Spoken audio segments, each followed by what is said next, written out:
Hi everyone, this is Jason Bierek of Wall Street from Main Street. Welcome back to another Wall Street from Main Street podcast interview. Today's special guest is a returning guest. It's Doc from the popular website Silver Doctors for precious metal enthusiasts.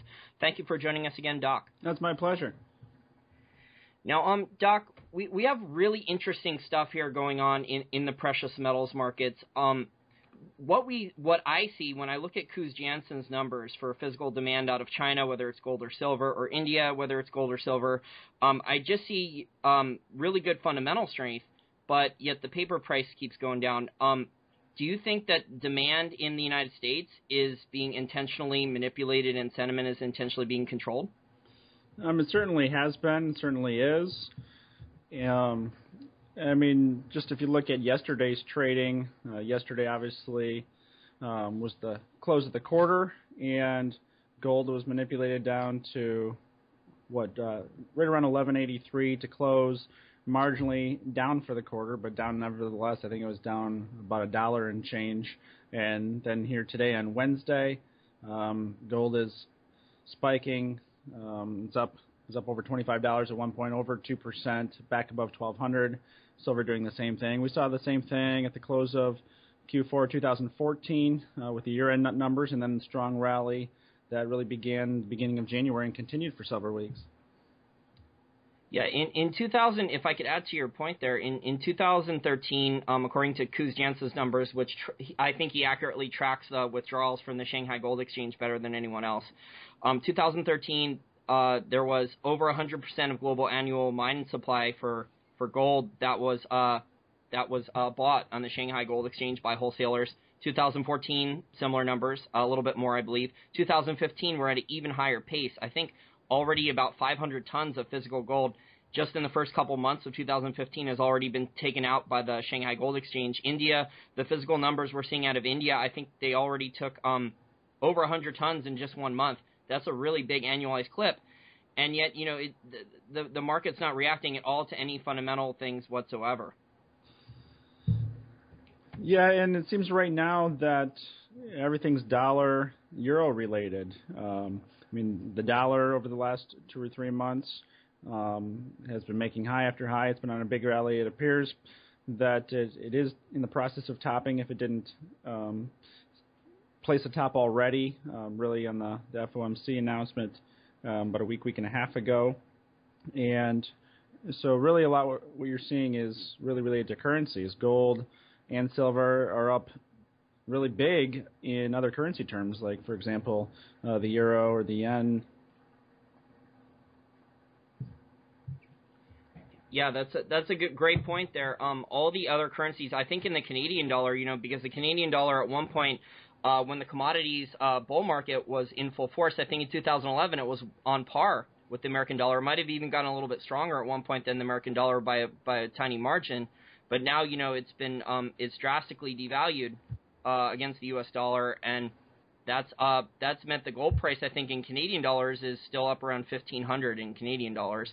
Whereas, you look at the dollar gold price, and the dollar gold price on, the manipulated chart, in my opinion, the paper price chart, where they try to control sentiment, whether it's with the investment banks issuing, negative research report after negative research report calling for $1,000 gold or $800 gold. It seems like they release, these research reports now once a month, whether it's Goldman Sachs or or SocGen or Societe Generale or some of these other investment banks. They release, these just extremely bearish research reports, but they're not looking at the same data that I'm looking at. Yeah, I couldn't agree more. Now, you sell bullion, Doc. I don't know how much bullion you sell, but I know I have friends who have bought from you, and they tell me that you do a good job with customer service. But what is the sentiment like for people who are buying bullion? Are people apprehensive to buy any more bullion at this stage? Are people actually considering selling their bullion, after the bear market has already been going on for over 3 years? Yeah, sentiment, to be honest with you, sentiment is pretty bad across the retail sector right now. I mean, we have customers that are calling us saying they think the market's going lower, and really I touched on this with Eric on our weekly metals recap. I can't remember if it was last week or the week before that we were having customers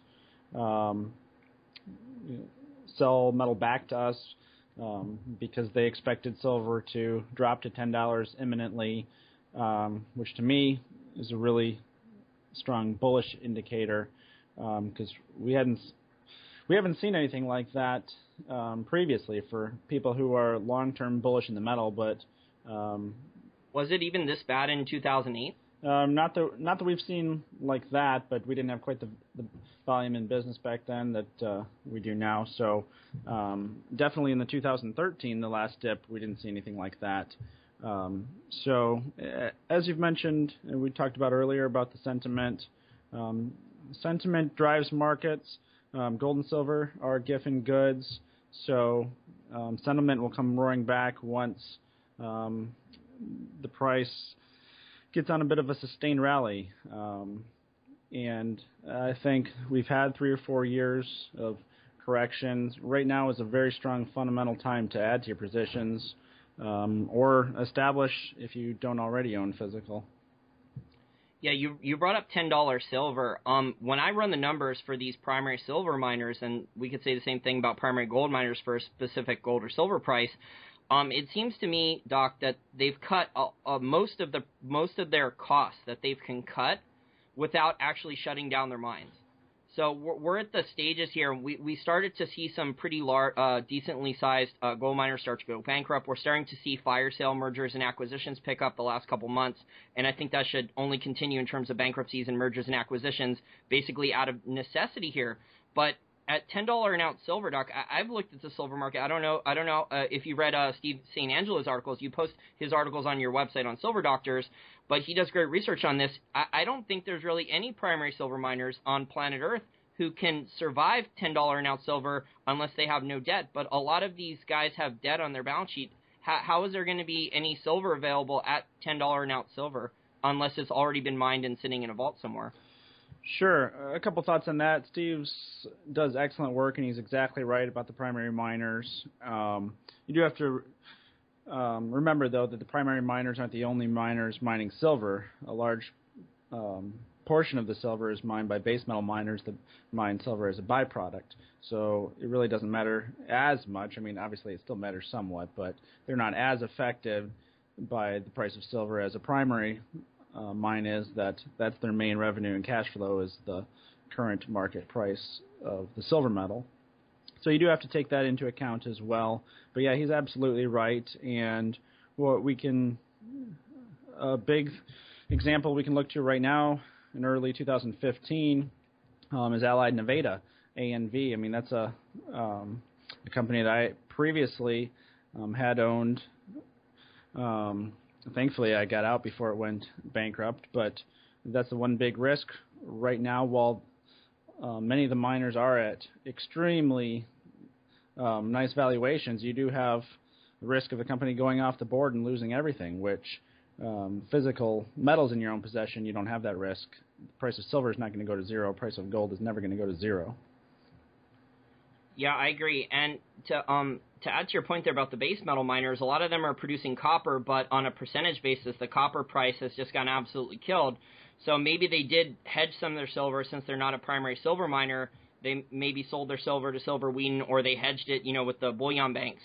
But these primary copper miners who have a lot of silver byproduct, if their copper price is collapsing and they have a lot of debt and they're in jeopardy then of shutting off their mine, that's eventually going to force some time down the line, maybe potential supply problems then if the primary silver miners also come offline, right?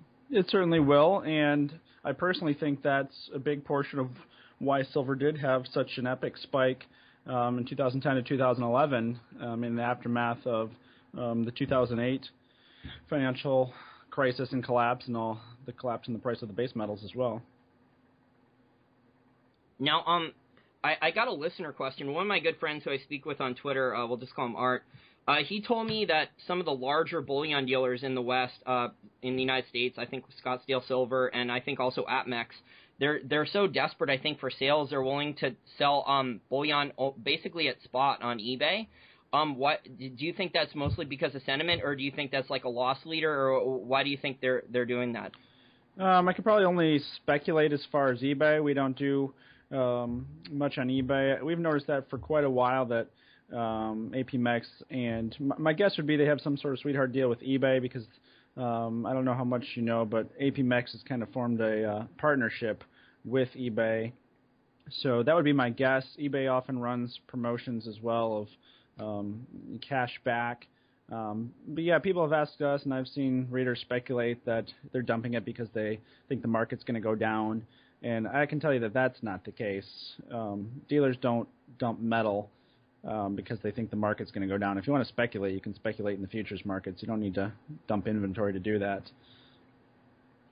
Yeah, that definitely answers my question. My friend was worried about the sentiment there, that maybe the dealers thought that they thought the metal was going to go down and they thought they had to get rid of some of it. But yeah, if a major dealer, the major bullion banks, major authorized dealers that are dealing in millions of ounces, they're just like anyone else. They'll think the market's going to go down.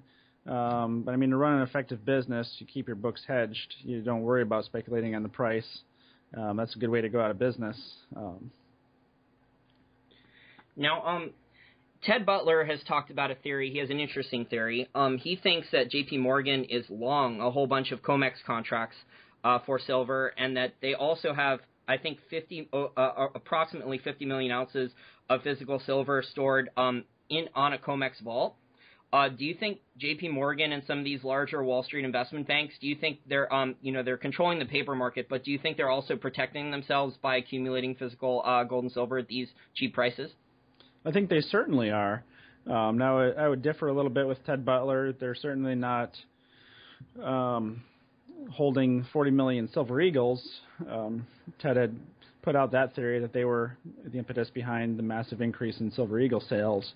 I can tell you from talking with the authorized dealers daily, it's not J.P. Morgan that is purchasing the silver eagles. That is the sustained U.S. retail demand here across the country. But yeah, certainly they're holding physical positions. I go back to what Jim Sinclair has always stated, and something that I've always believed, that when the largest move in this bull market comes, it's not going to be the average small retail investor who's going to gain the most. It's going to be the bullion banks. That makes sense, because they know which direction they can kind of move the market. They can trick the hedge funds into trend trading a certain direction, and the hedge funds, I think, are net short an enormous amount of contracts on the COMEX, right? But I think it's the bullion banks that are doing the covering of their shorts on the COMEX, right? So it's the hedge funds that are really short right now, but it's the bullion banks that have started to cover their shorts. Yeah, exactly. In terms of the physical demand for silver, do you think then that there's still a smaller crowd than there was in 2008 of people then who are diehards who are still accumulating every month, or do you think that number has decreased? There's definitely many more investors than 2008. Really, just sentiment-wise, though, those who have been investing ever since, say, those who first entered the market 2007, 2008, they're getting a bit disillusioned here because they know all the fundamental analysis. They've studied it, they've read it, but here it is 5, 6, 7 years later, and they haven't seen the expected appreciation or the end of the dollar, a major all-at-once collapse in the value of the dollar. I think it is still coming. It's something I think that is still coming, but I think that's really, when we talk about sentiment, really what it is now. And especially when, say, over the last 2 or 3 years, we've seen the S&P double or triple in value, and gold and silver have been completing long, drawn-out corrections. Investors, most people can't sit there and watch their portfolios stagnate while their buddy is telling them of, at the gym or at the office or wherever, all the gains they're making. Just most average retail investors, their emotions dominate their trading. Yeah, I would completely agree with that. It's not human nature to be a really good long-term investor. Humans are not. If you go back and look at the human brain and the way it's designed and the way we survived throughout advancing in history, we're not really that good at being long-term investors and planners and things like that. We tend to consume our resources pretty quickly and then move on to finding something else. Right. Now, J.P. Morgan, I heard J.P. Morgan, some of these other investment banks also own large share positions in the Sprott Physical Silver Trust and Central Fund of Canada, and maybe a couple of these other actual physical metal ETFs. Do you think that's also ties in then with the Ted Butler theory then of that they're accumulating physical metal and preparing for when the market's ready for takeoff? Yeah, they certainly are, and I mean this is the time over the last 6 months the professionals are accumulating. I mean they're not. Professionals buy when the market is weak. Without emotion, they buy. If it goes down further, they buy more in an inverse pyramid formation. That's how professionals trade. That's not how the average investor trades. That's how a professional trades. So, yes, they certainly have been accumulating and adding to their positions here. Great. Yeah, that's what I've heard as well. I was up there actually in Toronto. I met Eric Sprott in person. He's an amazing person. But they were telling me that the investment banks actually have large share positions in their funds. I was surprised to hear that. Okay, well, let's transition then to China. Do you think China is going to give us an actual update on their physical gold holdings in the next year or two that ties in maybe to the RMB being added into the SDR basket in the near future? It certainly is coming. Whether it happens this year in 2015 is really anyone's best guess. My best guess is probably not in 2015. Just off the top of my head, I think they last updated the number in 2009. I personally don't think they'll release an update until they're done accumulating. I mean, if you think about it from their perspective, why would they want to disrupt the markets? Because, I mean, let's be honest, when China updates their number, gold's going to move violently to the upside. So if you're still trying to accumulate, there's really no incentive for you to go and do that and disrupt the market. You can let the market and all the investment banks still claim you have the amount that you reported back in 2009. Yeah, despite the investment banks have to see the research coming out of the Shanghai Gold Exchange and things like that. I think J.P. Morgan was even involved in setting up the Shanghai Gold Exchange, but yet all their precious metals analysts and gold analysts and the analysts at the World Gold Council they just put out, in my opinion, fraudulent data. I mean, the evidence, Kuz Jensen doesn't have a 20 million or 30 million research budget, with dozens of investment analysts getting paid $80,000 or $100,000 or $150,000 a year, and yet his research is better on this. So something doesn't smell right to me. I mean, the data, it's all there. It's not being really hidden that much. I mean, it's all there for people to look at on the Shanghai Gold Exchange. And yet, we have this bearish reports. But I think China, even if they do announce the new physical gold holdings, it's obviously not going to be their real number. It'll probably just to maybe kind of a chess move or like a pissing contest then with the U.S. to say, oh, now we have more physical gold than Germany does, and we almost have as much as the U.S. And I'm sure the U.S. is behind closed doors. The politicians probably won't admit this in public, but I'm sure they're kind of aware of that the Chinese have, at least 3,000 or 4,000 tons, probably way more than that, of physical gold. Yeah, it's probably way more than that. And if you think about it, it's simply common sense. If you're not trying to manipulate a market, if you're trying to manipulate the market, sure, you dump 5,000 contracts at 3 a.m. Eastern Time or 1 a.m. Eastern Time at the thinnest trading period of the day to get the most movement. But if you're trying to accumulate a physical position, that's not how you trade. You certainly don't want the rest of the market to know what you're doing. It's kind of as an example of that, a good story that if your listeners haven't heard, Jim Sinclair told years ago back from his trading days, and he's the son of one of the most highly regarded traders in history. But back in the last gold bull market, late 70s, early 80s, when he had a gold position that he wanted to sell, so we're talking Jim Sinclair wanted to sell 10, 20, 30, 40 million ounces of gold. He had a large position, even not that many, but say he had a large position he wanted to sell. he told a story that he would hire 6 or 7 Arabs, get them to dress up in full headgear, turbans, and everything, rent out a limousine, and show up at the exchange and walk in, and the price of gold would go up because here's all these Arabs to make a big gold purchase, and then he'd offload his position into that. That's how someone trades when they're not trying to manipulate the market. Yeah, I mean, a really well-seasoned trader, a professional, wants to sell into strength. He wants to accumulate on weakness and sell into strength, right? Which is kind of a contrarian position, although their time frame is not as long as, a long-term investor like Buffett or Graham.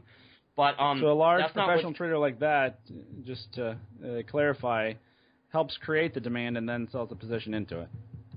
And that's definitely not what's happening at all on the paper markets on the COMEX and physical gold or silver. I don't see any witnesses of that. I just see humongous volume spikes at weird times on the charts, and it's these algorithms, right? And they're putting the orders in at almost the exact same time every single day early in the morning.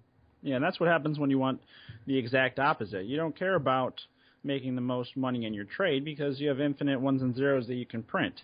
With the Federal Reserve, you want the most impact on your trade. You want the other algorithms to be able to spot and identify the pattern and piggyback on you. Yeah, and it creates a negative feedback loop, just like you described. So once they just blow up these trading algorithms, they just blow out the stops and they blow them out at the easiest time. They blow out the stops and they blow out the support levels at the easiest time in the most illiquid markets. When if they tried to do this during more popular market hours, it would probably be much harder. If near impossible to potentially blow out some of the support levels, but yet they do it all the time at the same time. Right. And the CFTC and all these other organizations, their investigations are a bunch of BS. To put it mildly. Yeah, I mean, Bart Chilton, right? Didn't he just move on? Now he's doing lobbying work for the high-frequency trading guys, and he's defending high-frequency trading, that it doesn't manipulate markets, that it doesn't front-run any trades. Okay, well, let's move on to the next topic here, Doc. I want your opinion on the macroeconomic situation. Will a pure deflation be allowed, in your opinion, for any longer than a couple months or a year? I personally think no, but that's really just a best guess. My personal thought is no. But I mean, albeit I do think it's more likely than it is here in the U.S. because Germany still does have those who remember the 1930s. Yeah, well, I mean, we're in a fiat currency system, right? Debt-based fiat currency system where there's fractional reserve banking, where if there's not credit growth, there's not a new bubble for the Keynesians, the central planners, to find, whether it's student loan debt or subprime auto loan debt, or God knows what the next one's going to be after, they're reinflating the real estate bubble. There's just so many bubbles out there looking for a pin that just keep getting larger and larger. But we had a brief, credit contraction, I think, in 2008 where the money supply declined very briefly, but, there was all these programs and all these things put in place. I was just wondering if you think that they're going to keep trying to do those same type of thing again if we do have a collapse in asset prices and things like that, or are people going to come out with the pitchforks and change over the system? They'll certainly try to, but really the problem then is that it can rapidly spiral out of control on a confidence-wise, and that's where you have hyperinflation. It's a confidence event and loss of confidence in the currency. Yeah, the hyperinflation is an interesting thing. I mean, how much money that's already being printed, if you're using an Austrian School of Economics definition for inflation, there's so much money supply increase already. We should have had hyperinflation already, but yet most of that inflation has gone into asset prices, propping those up. The 1%, the hedge fund managers and the investment banks, they're the high net worth families and stuff, they're the ones holding all these assets, making a lot of money, and yet also all these other countries that are running like dollar pegs, a lot of the inflation has just been exported. So the U.S. has been able to get away with this for a while. I was just wondering your thoughts on how much longer you think the U.S. can continue to either massively inflate asset prices all over the globe and also export a lot of their inflation to the developing world. Well, they can only export the inflation to the developing world as long as the dollar's the global reserve currency. And, I mean, we're seeing signs not only by the week or by the month now, but almost by the day and by the hour that is ending. And it's a process. It's not an overnight thing, but it's a process that is happening slowly, and then someday soon will happen all at once overnight. Now, you've also read financial history. Have gold and silver done pretty well during deflationary periods, like prior to FDR devaluing the dollar against gold, and in other deflationary periods? Although I think you and I are both on the same page, I don't think pure deflation will be allowed for that very long until they intervene in markets and try to do another massive stimulus program, maybe $200 billion a month, and they attempt to drastically destroy all these global fiat currencies. Yes, gold certainly is strong during deflationary periods, and the one thing you have to realize is the previous depression, the gold and silver were money. Now they're not currently circulated as money. I mean, at least here in the U.S. and most of the Western states, fiat debt notes are circulated as money. So, that really only adds to the arguments for gold during a deflationary period, and also what's not really clearly understood is that hyperinflation pretty much 100% of the time comes out of a deflationary environment. It's the result of a big downturn in the system, a deflationary environment, and the authorities' response to that then triggers the collapse in confidence in the currency. Yeah, that's a great point. I've read When Money Dies by Adam Ferguson, and that was a recount of the Weimar Republic hyperinflation, and there was bouts of deflation during, before the hyperinflation actually started. Most people don't talk about that. So I think it's very interesting. There was inflationary periods, and then there was deflationary periods, and then, from 1921, I think, to 1923, it was nothing but inflation.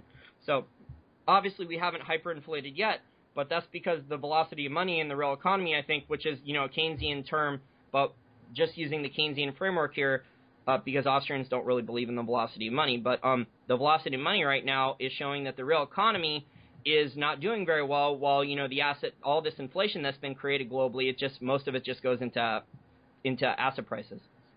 Right, exactly. And that's pretty been clearly shown over the past few years as asset prices have just been on a tear, and meanwhile unemployment really hasn't. The real unemployment has barely come out of the lows. Yeah, sure, the official numbers a bit better, but the real numbers marginally, if any, better, as the only reason the number's better is because people are falling off the rolls after 2 years when they're not counted anymore. So the average man, the average Joe in the street, and just the average salaries are not going up like the 1%'s assets have been over the last 4 or 5 years. Yeah, I completely agree. All the economic statistics the government put out, whether it's GDP, unemployment, the jobs numbers, the CPI and inflation rate, all of them are bogus. And it's not just the U.S. government; it's China, Japan, Europe, you name it. They're all lying. they're all in basically stagflate and lie mode.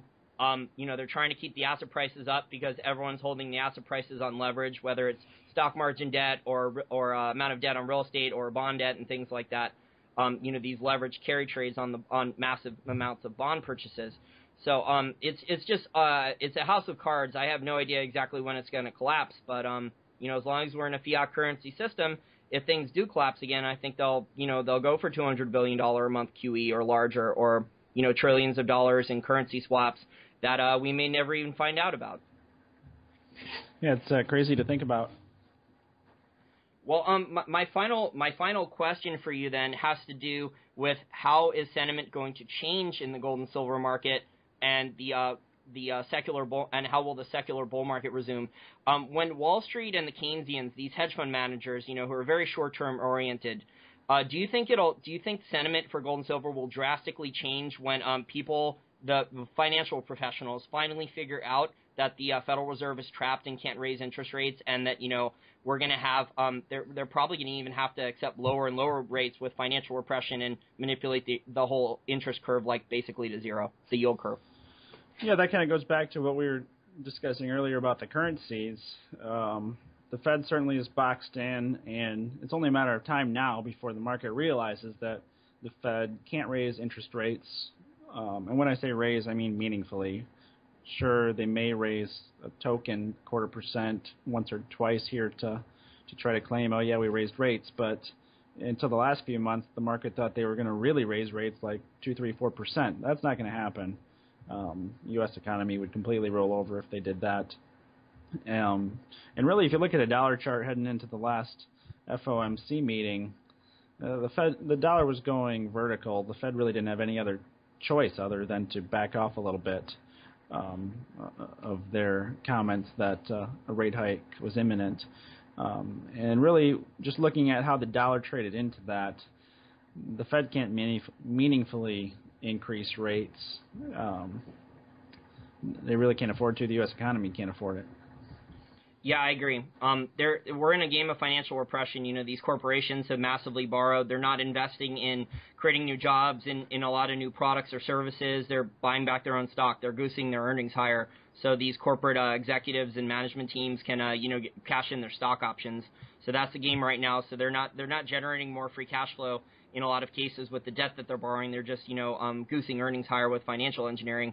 And, we have a whole bunch of rent-seeking things throughout the economy, and the incentive structure is being screwed up with all this debt and, fiat, debt-based fiat currencies, in my opinion. Yeah, I agree. Well, Doc, I just want to thank you again for your time. I really appreciate it. Please tell listeners more about your Metals and Markets podcast and the Silver Doctor's website and your bullion company. Sure, yeah, Metals and Markets. We have a weekly recap, focuses on precious metals trading for the week, but we discuss pretty much the week that was macro terms. We've had guests ranging from Eric Sprott, Alistair McLeod, all the fine folks at GATA. I don't want to leave anybody out, but that's a weekly markets recap. We record typically after the market close on Friday and post on Silver Doctors over the weekend. It's a free show, so welcome to check it out. It's available on iTunes as well, but for those who use that. And then sdbullion.com is the site where you can purchase gold and silver. We started that, 3 or 4 years ago. Really we had a strong desire to help the average metals investor, and I was one of them, to have a means of purchasing the lowest premium bullion anywhere. And as we've grown, we continue to try to do that. I think currently, for the last month or two, we've been selling Silver Eagles for $225 in any quantity, and really, it's been a great time right now. If you look back historically, like 2013 when the market was down, 2008. I don't know, Jason, if you were buying, did you buy metals at all back in 2008? Yes, I did. I bought physical precious metals, and I didn't buy mining stocks then because I was worried that I didn't know when the metals price would go back up, so I didn't know how many miners would survive. Yeah. But I bought metal first, and then I gambled a little bit on some mining stocks, and I did pretty well on the mining stocks too. For those who were buying the metals back then, you can recall the premiums. I purchased Silver Eagles myself right around the lows. I made a big purchase. I want to say spot was around $8.50, and I think the premium at the time was $6 or $7 per ounce over spot. So you're almost paying, it was like 60-70% premium, and even 1,000-ounce bars was $3 or $4 over spot at the time. So right now, in my personal opinion, is an excellent time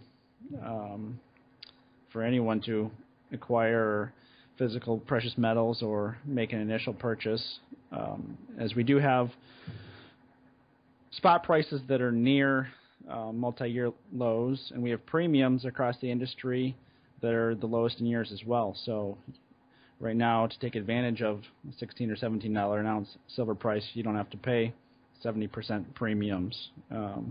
Silver rounds are under $1 over spot across the market, something that we haven't seen the last 2 times. And again, that does reflect a bit on sentiment, but for those buying now, it's a great opportunity. Yeah, and I think one of the biggest mistakes a lot of people try to make is they may listen to this podcast and say, I'm going to go out and buy some silver, but then they don't divvy up how much money they're going to buy, and they try to buy all their position at once. And, they don't say, well, I'm going to buy a little bit now, or I'm going to buy a third or a fourth of the position I plan. I'm going to buy it now, and if it drops a little bit more, then I'm going to buy more. Most people don't do that, but that's what professionals who are disciplined, who have a longer time frame than, 6 months or a year, that's what the professionals do. And it helps you, I always recommend it because it helps you from an emotional standpoint as well, really regardless of which way the market goes. Because I can guarantee you're not going to purchase at the absolute bottom tick. It's just not going to happen. I mean, maybe 1 in a million of you guys out there are lucky and will do it. It happens. But everybody else, you're not going to buy at the absolute lowest tick. And then when the next day after you bought, silver goes down a quarter or 50 cents, you're kicking yourself in the butt saying, well, why didn't I wait another day? Versus if you allocate a portion and you have a plan that if it goes down more, you add more, emotionally, your mindset is, wow, that's great, I got it on sale and I got to buy more. And conversely, if the metal goes up, you're happy because the investment you made went up. Now, sure, you potentially missed out on if you would have gone all in right then on that trade, but mentally, the position you did acquire has gone up. So, from my experience, that's a good way. Dollar cost averaging, step purchases like that, they really help you out a lot emotionally and mentally. If that makes sense. Yeah, if you go all in and try to pick the exact bottom, I mean, the risk is very high, but the reward is very high potentially, but the risk is also very high because you're not giving yourself any more ammunition or dry powder if you mistime the market. So I think I agree with you. I think averaging up or averaging down into any type of stock or commodity is probably a good idea. And over the long term, Doc, for investing in commodities or speculating as a long-term speculator in commodities, whether you're an investor or speculator, but you have a long-term time frame, one of the best ways to make money over the long term and actually build wealth is to look for investment opportunities where the commodity itself or a commodity producer that has a good balance sheet is selling for, and the commodity itself is selling for way below the production cost. Because, it's not sustainable. We're seeing in the oil price right now where the oil price is way below the all-in production cost. A lot of these oil producers have hedges in place. The gold and silver miners didn't do that. They didn't have hedges in place. So a lot of these gold and silver miners, they used too much debt. They brought on a lot of these very marginal gold and silver deposits after 2009, after the crash then. And I remember looking at a lot of the feasibility studies, Doc, and most of these silver deposits that were brought online after 2009, they needed, over $22, over $25 an ounce silver to be economic, and maybe they've cut some costs. And for the gold deposits, they needed $1,200 an ounce gold or higher. So, maybe they've cut some of the costs there, but this is not a sustainable event over the long term because we're going to see these mines shut down. We're going to see this in oil. I don't know if it's going to be 3 months or 6 months or 12 months, but we're going to see these things all happen with gold, silver, and oil in the near future where because the gold and silver miners weren't hedged, the oil producers were hedged. They survived a little bit longer. Some of them even have profits now because they have a hedge book. But those hedges will come offline, and their supply will be uneconomic once the hedges come offline. So I think over the long term, if you can do good research and you can find a commodity or a producer where it's way under the production cost, I think you're gonna long term looking at building some good wealth.